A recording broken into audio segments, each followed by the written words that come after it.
What's up, guys? It's Jason with Ransom Tactical Solutions and the magnificent Jared with Orion Training Group, and we're just doing some training and stuff and talking about the different types of bangs and bang deployment, aka distractionary devices. We've used a lot of them over the years from when we were training together on the team, and operationally speaking, if we're doing about 100 to 120 operations a year, we could deploy on one operation, the possibility of 3 or 4 bangs at one time. Obviously the entry point, the secondary or the alternate breach, maybe one on the side of the house where the master bedroom would be, and then another one could be deployed on a bang pole. Sometimes on the interior stairwells, Yeah, to regain and X's and hallways. And why would we deploy one on the inside if we had to? Regaining momentum. Yeah, regaining that tactical advantage or that momentum. So, you're moving down a hallway, for instance, you may have to work out some people, getting them out of some bedrooms and calling them to you, and now you've lost that dynamic flow, that edge, and it'd be a good idea to maybe deploy that bang in order to regain that dynamic edge to get into those bedrooms with opposing problems, or if there's a complex problem, in front of you, it's a really good idea to deploy those to regain that tactical advantage, man.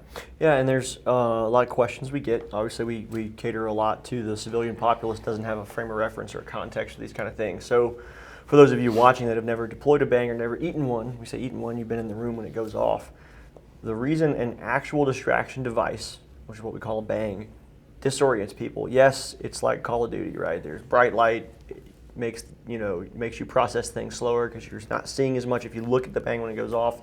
There's very loud sound, there's smoke, your ears are going to be ringing, but what a lot of people don't realize is there's a change in the PSI generated by all that expanding gas. That's what a distraction device does when it goes off. It's not exploding, it's not a grenade, it deflagrates. And I'm sure Mitchell can put that up in the corner with the definition, but gas is rapidly expanding, creating light and sound, and that introduction of new gas into the room causes the pressure to change, or PSI, or pounds per square inch.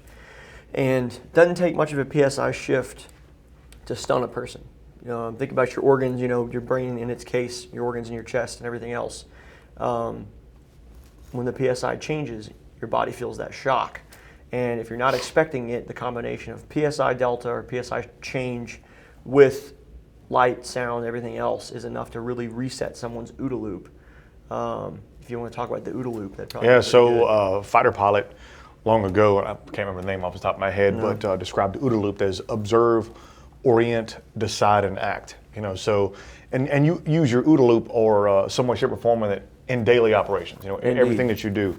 You observe something, or you may hear a loud crack or a window breaking, and you orient yourself towards that noise. And then you have to make a decision. What am I going to do? Once you make that decision, you have to carry out that decision, which is your act. So observe, orient, decide, and act. And people, the purpose of the distraction device is to disrupt that, or to cause someone to look in that direction. That's why I mentioned, throwing them on the outside of the house or at the back door. So whenever things are going off, they don't really know where to direct one's attention in a specific place. Just a front door. Well, then you got this over here. Well, then you got this over here. Mm-hmm. And oh Lord, another one. So they work really good on gaining that tactical advantage when the situation arises. And there's a multitude of bangs that people have used and deployed. Yeah. So the real or the operational bangs these people use, you have multiple brands. So Safariland, CTS, DefTech, all these different ones, and those have different levels of charge in them or grains. They've got multi-bangers, like 9 bangers. You see the military use it a lot, and it literally, a bang goes off 9 times from one deployment. So within that housing, it goes off 9 separate times. And there's different uses for different ones. You'll see later, the stuff we filmed before doing this, there's a multi-bang. And the purpose of the multi-bang is to continue to input changes in PSI, light, and sound to continually reset that OODA loop. Someone's seeing it going off and going, oh my God, what's going on? It's still going off as multiple people are entering the room. Now for training, we have quite a few. What the hell? A few different. I guess you're coming coming trying up. to sit down? I guess you're coming up in here, huh? Our assistant here will show you. We have a few things to work with. What you got in the box, dog? What's in the box? What's in the box? So the first one we have is a Airsoft Innovations Bang 22. So this is purely a trainer bang. It's made for airsoft.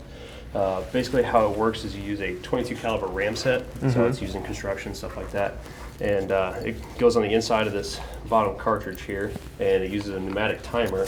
And what will happen is it'll strike this rimfire cartridge and basically just make a loud pop. It's great. It's a metal body. It's going to hold up over a long time. The only downside is you're not getting any kind of flash with it. It's just noise. And then additionally, if you look here, it does not have any kind of spoon. So, traditionally when we're throwing bangs, you're going to put that spoon in the palm of your hand. You're going to pull the pin, show, throw. Yeah. Well, the issue with this one is as soon as this timer gets pulled, it's going to go off. So I thought it was going to go off for a second there. I thought he said it so. I'm like, so that thing. but no, when he threw it, what do we all do? I was like, is it going to happen? Yeah, and that's what happens in real life. You introduce that movement. The eye is always attracted to movement when you introduce it. Like when the door opens, you look at the door. When something like that happens, what did we all do? Looked right at it. It's just the way, I guess, And you wince. Well, yeah, we did kind of tense up a little bit. Like the other day in training, we were doing bang deployments, and some dudes were doing a run, and one of the other students said, "Hey, I got an extra. Do you mind if I deploy it when they're not ready, and we'll see what they do?" Right. They proved the point. Sure. He comes in behind him, and that classic ping noise. Yep. Everybody goes and stops in the middle of the rep. Well, it worked, didn't it? Yeah, and all of them looked They all right at looked it. right at it. Yep. So there's something to be said for them. So we got a couple other companies here. The big one, what was this brand that sent you a bunch of them? IWA. IWA. Yeah, so they make a wide variety of products, but the two that we are showing you is the M11 multi-bang device, and it's got 4 or 5 pops. The first one being pretty significant, and then they get a little bit decreased as they go. And then the M13 thermobaric is what they call it, which of course is marketing, although most energetics are thermobaric, according to experts that I asked because I saw the label and was like, a thermobaric, I think of daisy cutter. It sends out a bunch of gas, and the gas is ignited, and it makes a huge PSI shift. So this is not going to eject gas and then go off. It is a pyrotechnic device like a firework. And so unlike the first one, this is a live one. So what you do is, again, that spoon that this one has instead of the other one, put it in your palm. It's live. Say, bro. Yeah. So you just pull the pin, right, and then this one works off of normal bang mechanics, as it were. It has a striker that hits a primer in there, and that primer ignites a fuse, a pyrotechnic fuse that then will deploy the charge out the bottom. So That's not reusable. not reusable. Yeah, that's a one-time one show. time. But the benefit is that it does have a pin that you don't have to worry about keeping, unlike on the Airsoft Innovations when you have to keep track of the pin. I'm sure you could replace it, but And then a good little tip is to put some kind of high-vis tape or something or another ribbon on it, so when you tell the guy, hey, when you pull this, put it in your pocket so we don't lose it, and then he does one of these numbers, you can find it. I did like 4 times while filming because I'm used to, you pull the pin and you get going. But anyway, back on the IWAs, one of the cool things is that it is disposable. So you don't, like a real bang, you're going to pull it and go. You're not worried about other small nuanced things. And again, the striker is retained by the spoon, which is realistic. So I can pull that pin, like we talked about earlier, with this spoon and the webbing in my hand, and it's not going to go off. The Airsoft Innovations, when I pull the pin, and it's going to go off in my hand. Now, nothing's happening. There's no fire coming out of it. It's there's no charge. It's just a 22 ram set, like for a nail gun. This one is deploying pretty friggin' bright. Yeah, I mean, we got burn marks on the floor from when we deployed them. You'll see that in later training. in the video. Yeah, we'll show you that. That one produces a good amount of light. It does have a little bit of a frag that comes off, if you will. The top may come off, Yes. the bottom gets blowed out. There's one over here we have in several pieces that has come apart in training. So those things you have to be concerned with. And with these, they also produce a pretty good amount of smoke. Yes. So one thing to consider when training indoors, and you'll see on the live video, is it produces a lot of smoke. So good ventilation or outside is key when deploying these IWAs. Yeah, they're awesome, but downside is to work in an indoor facility. And then what's this one you got here? So this one's from Tag. I know these got super popular among Tagin, T-A-G-I? Tag Industries or Yeah. something. Tagin, yeah. It's a Russian company, but from what I've been told, and this is not verified, It has now moved into Europe so that they could continue to export to the U.S. and it's been reapproved. So they've been hard to get for the last year. Now they should be more easy to acquire. So tell us about this one. I have not used one of these. I haven't used it either, but We have a student that used it once in a class. Right. They were cool. and so it still has the spoon. It feels much lighter than the IWAs. The spoon doesn't feel like it's quite as high quality. It just feels like it's just kind of like this like molded plastic. Yeah. The pin is a regular cotter, just a pin like So the pin is on a real bang. Yeah. So this one on the IWAs, the pin has a safety latch, which some bangs also have. So you can't just pull straight out. You have to twist and pull out. Yeah. So Grab, twist, pull. that's it. Yeah, so on this one, you just have to yank really hard. But the thing about this one is the whole casing breaks. It's like a really high carbon plastic, and it doesn't like it's like holding a packing peanut. It doesn't weigh anything Oh yeah. because Not much to it. Yeah, the body of it is gonna kind of crumble. A student deployed one. He asked like, hey, I've got one of these airsoft flashbangs. Can I use it?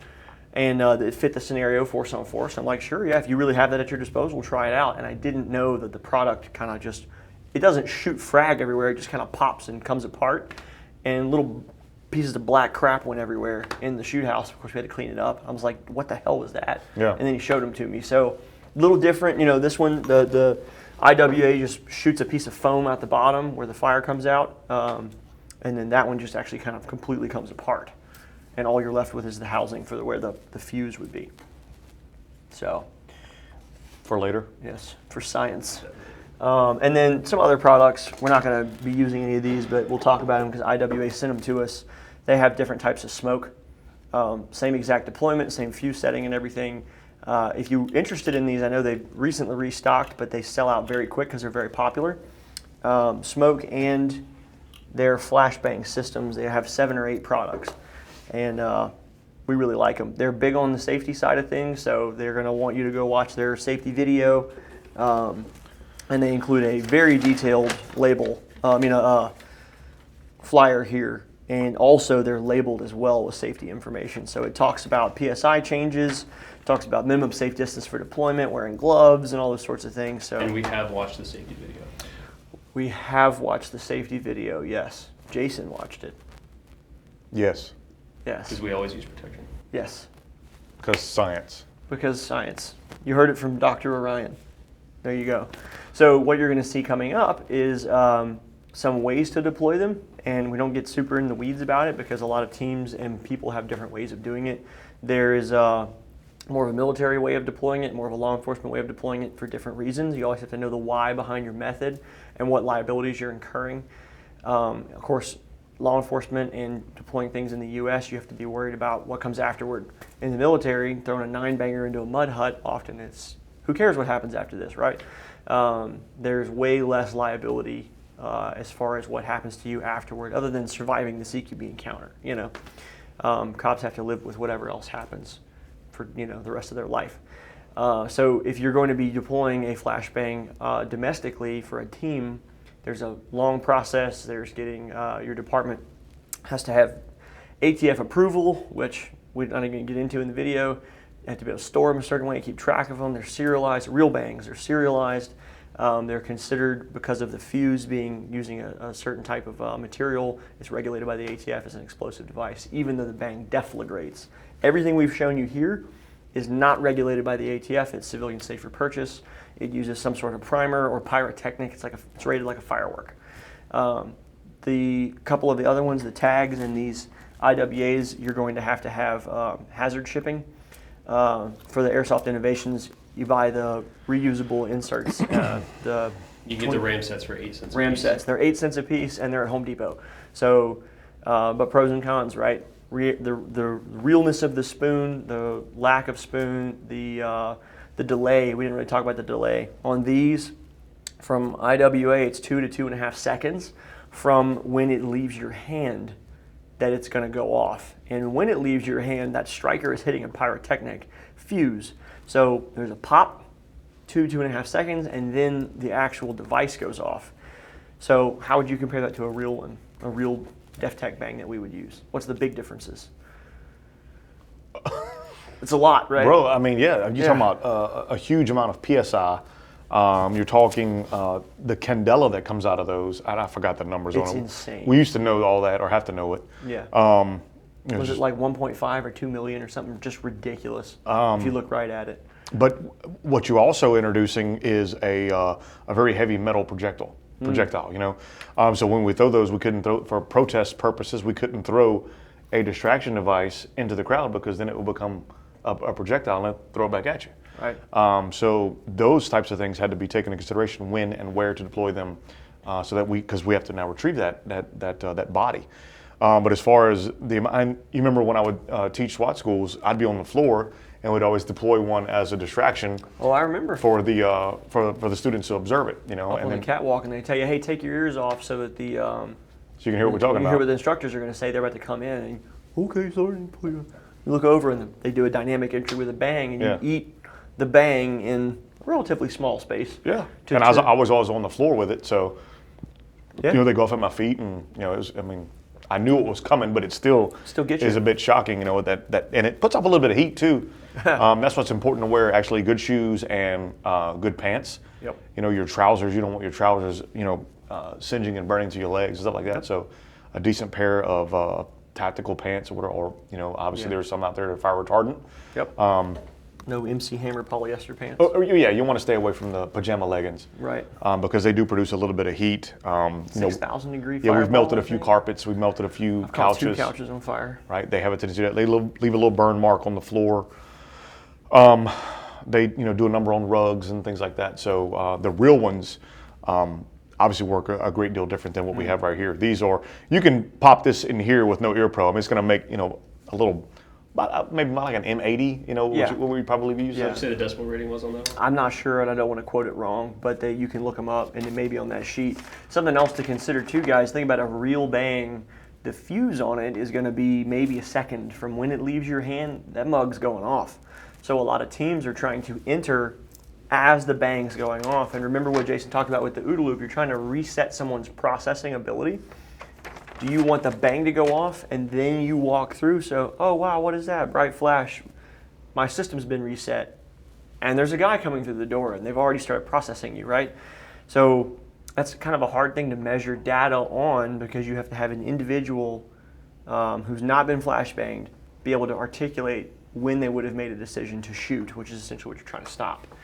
And how do we collect real data on that, However, we can say from experience and from our former team's experience that use of a flashbang and dynamic supporting elements, which flashbangs are a big part of, has really, really saved a lot of lives because people that ordinarily would have said, I'm not going back to jail or whatever else, cartel affiliates and hardened people that legitimately would kill as many people as they could before going back, didn't have the opportunity because this is what woke them up, not a surrounding call out or a knock and announce, which a lot of people are going to now because they're afraid of the liability of a bang. So a major difference between these and the big ones is going to be the time it takes when it leaves your hand for it to go off. And trying to enter whenever the bang is going off is the hard part. A 1 second timer, which is typically roughly the delay on a real bang. That spoon's coming off, ping, 1,000, boom, on the 1. That's how it's going off. And you're entering the room right as it's going, or right this like quarter second after it's going off. These are a little bit harder to time, any of them, because they're not as reliable on that side of it, because it's not an explosive starting a deflagration. It's a pyrotechnic to a pyrotechnic, or it's a pneumatic fuse to a 22 ram set. And the pneumatic fuse system, fuse is probably the wrong word. Pneumatic. It's a pneumatic. Pneumatic that's what I fuse? would call it. Okay, science. That is affected by lubrication. So if you're using it in a dusty area or you don't take care of it, it can jam up or whatever else. Temperature. So yeah, on the Airsoft Innovations one, which is great, I remember it got warm in one of the classes we were doing, and the 1 second timer became like half second. So the second it left your hand, it was going off sometimes before it even hit the ground, and that's because the temperature change affected the resistance of the materials in the pneumatic system. So the beauty of that one though is that it is adjustable. It is adjustable. So these are always 2, 2.5. So that's the thing about anything you're using for training that isn't a real bang is going to be quite different than a real bang. And you just have to accept that fact. I will say out of all the ones I have used so far, The M13 thermobaric, the one I'm holding, is the loudest, the brightest by far. And the least amount of smoke as well, wasn't it? It's much less than the multi-bang. Yeah. It left that big schmear on the floor, which you'll see in the video. So it's a great device. I really like it out of all the options. The major downside to it, I think they're like $30 a piece, something like that. They're one use. And the shipping on them is The shipping is colossal. astronomical. Yeah, because it is a pyrotechnic, so you have hazard shipping. But the best thing about it to me is a good safety pin, good use of a spoon, realistic striker. So if I was going to carry something for the sake of emulating a real bang, this would probably be the one. Now, just for training reps and ease of resetting and reuse, I think the Airsoft Innovation one's pretty cool. super cost effective. Super cool, yeah, 8 cents a deployment. It's $100 for the body, and Right. yeah, then 8 cents per use. You've had it for a couple years now, and it's beat to hell, and it works great. So pros and cons, right? You can buy one thing that you can use relatively infinitely if you clean it with an 8 cents reset, or you can buy 3 of these for the same price, and they're done when you use them. However, this thing is 10 times stronger than a 22 ram set going off by itself. So pros and cons to everything. Full disclosure, these were sent to us just as a gift. Hey, check them out, talk about them, tell us what you think. We've given them feedback on design stuff and what we liked and didn't like already. So they've already heard all this from us directly. This is just our honest thoughts on it. So anything else to add before we show them the fun stuff? I say let's get to the fun stuff. Get to the fun stuff? Yeah, let's blow something up. All right, thanks for watching, guys. Please continue with the rest of the video and then leave us a comment at the end.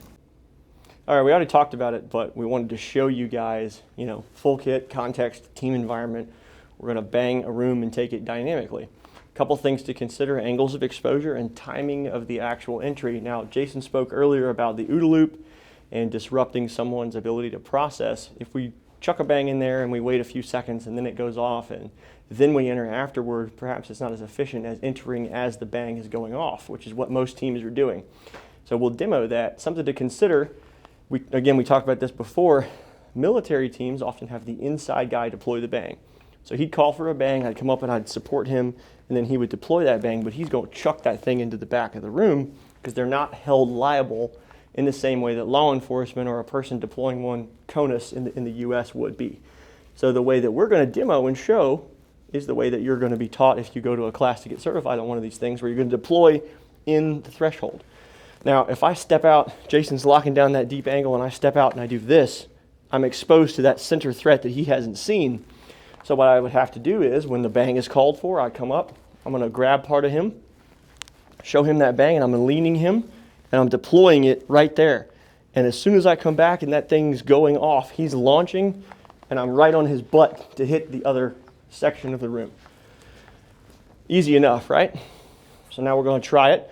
We're using the Airsoft Innovations bang to demo this. And remember, guys, it doesn't have a spoon, which means the second I pull that pin, it's going. There's not going to be any pulling and holding, pulling and then looking. It needs to be I'm looking, pulling, and tossing. And that's going to be slightly different than deploying a real bang. Everybody tracking on that? So here we go. So we're set up. Jason calls for a bang. Gives me a nonverbal signal. I'm going to let him know. Remember, this doesn't have a spoon. If it did, then I would be pulling it and then looking. But showing it to him, leaning him with me so that I don't get shot from the center threat.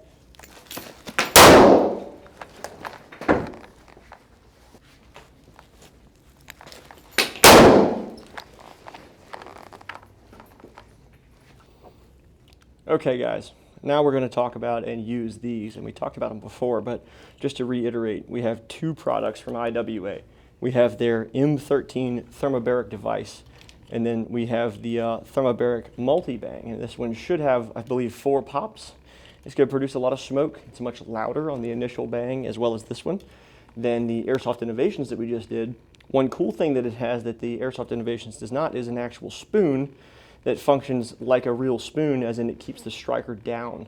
The problem is this is a pyrotechnic, it's not a pneumatic fuse, and so the fuse is around 2.5 seconds is what advertised as. So you saw in the video we just did, we entered like right as the bang is going off because it was set for about 1 second. When we deploy this, you're going to hear an initial pop. That's the striker hitting the pyrotechnic fuse. And there's about a 2.5 second before it goes off. That initial pop is going to come when this thing leaves my hand and the spring kicks the spoon off there. just like a real bang, right? But real bangs don't have a first pop and then a 2.5 fuse. So great for training. We're going to show you some of the pros and cons with it. And in this video, we're going to enter once the bang starts going off or once the bang goes off, unlike the other video, just so you understand why. Cool? These also produce a good bit of a flash of light as well. They're very as opposed bright. to the other one. Very bright. We could turn the lights off of this one if y'all want. What you think, Mitch? No? It said camera angle focus, dog. All right, so we're just going to chuck these as is, and you'll see it's much brighter, much louder, and produces smoke. All right, let's hit it. Check it out. And go.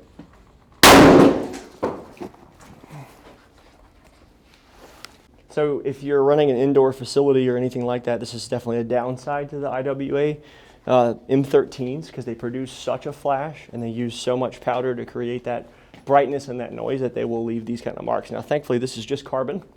A lot of it's going to come off if you mop, so not a big deal, but just something to consider. You're going to do that. And then if you look around, Mitchell, it's dissipated a little bit, but there is going to be smoke produced, and so you have to have good ventilation. When we did this the other day for our club, we deployed 18 of these in about 4 hours total, and we had to prop all the doors open and put fans up. So indoor facilities, you need good vents.